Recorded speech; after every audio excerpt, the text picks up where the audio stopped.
Welcome to Retirement Ramblings. I'm Scott, and today is day 361 of my retirement countdown. So let's jump into it. Today, I focused most of my activities and efforts on updating my Boldin, formerly new retirement plan, and to that end, I updated all of my balances in my accounts. I went through and updated all of my inflation rate assumptions.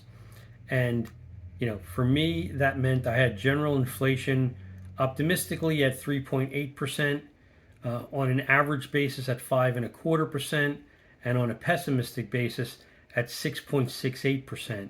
And while those numbers might seem high, I went back and looked at historical numbers going all the way back to 1914 to be able to then come up with medians, median averages, etc., so that I would be using numbers that have happened a fair amount in the past. So I didn't want to be caught underestimating the impact of inflation, regardless of what Jerome Powell is trying to accomplish. And then for Social Security, optimistically, I used a 2.5% COLA rate, which is what they issued this year. My average is 1%, and my average is 1.25%, and pessimistically, it's just zero. There's no COLA increase. And then on housing, the housing appreciation rate, I used optimistically at 7.7%, average at 1%, and pessimistically, which many of you, in recent memory wouldn't agree that this would happen, but anybody who's, had a house for 30 years or whatever will attest to the cycles that a housing market goes through.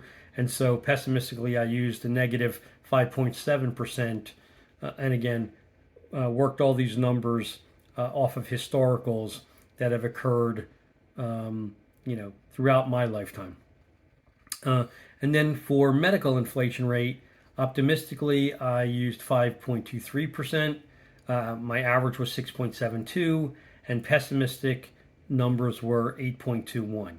I also made the assumption that even though Trump won the presidency, that because of the slim majority that he has in the House and Senate, he won't have an easy time of extending the 2017 tax cuts. I do think he'll get some things extended, but I don't think he'll get everything that was there. And so I'm in Boldin using the 2017 tax rate IDs for my assumptions. I then went back and checked my retirement contributions and estimated rate of returns across all of my accounts, made sure they were correct within the tool. I then updated my wife's Social Security amount with her 2.5% increase. She got her notice in the mail today with what that's going to be. And then I set my value to the value it would be when I start collecting, which for me is I'm currently planning to do at 70. So that makes a significant difference in the long-term monthly Social Security dollars that we would receive. I then accepted Boldin's estimates of the cost of post-Medicare values for healthcare. Making the assumption my wife would be on Medicare Advantage with a medium premium, and I would go on traditional Medicare just because I have more health issues than she does. And that also estimates the cost of healthcare higher when you're on traditional Medicare than Medicare Advantage. So I wanted to make sure that was part of my assumptions.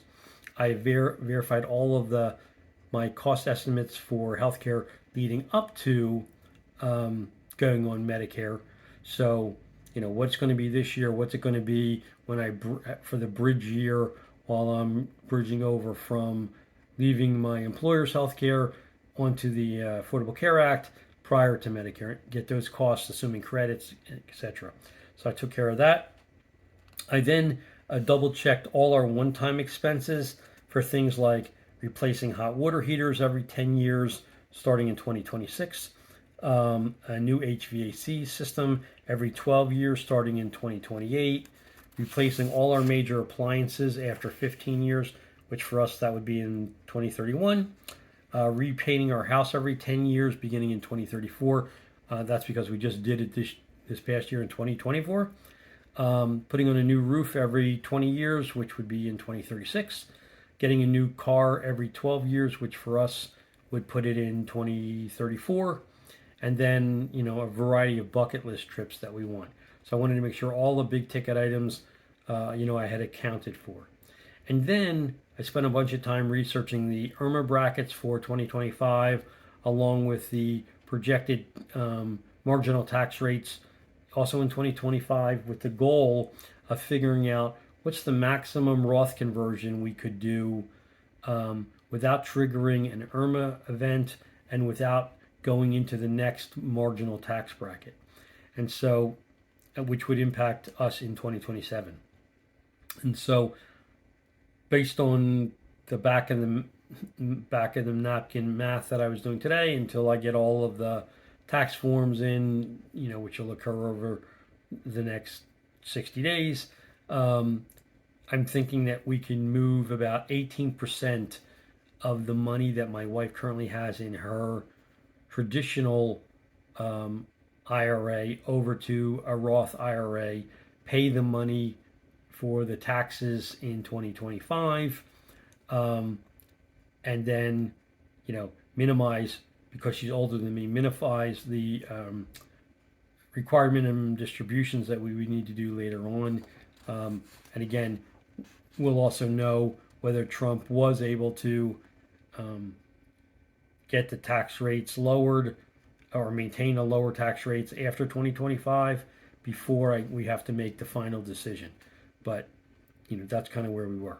So based on all of that input, I was able to get to an 81% chance of success on the Monte Carlo simulations, of not running out of money during my projected lifetime and my wife's projected lifetime, using my most pessimistic assumptions, and then using either average or optimistic assumptions, was able to achieve a 99% success rate based on the Monte Carlo simulations in Boldin. So I was feeling pretty good about that. Then we ran out and had lunch at our favorite Chinese restaurant today. It'll be the last time we go out to eat for a while.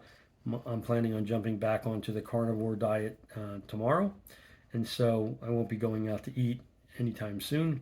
So that's that. And then tonight I'll be making baby back ribs for dinner.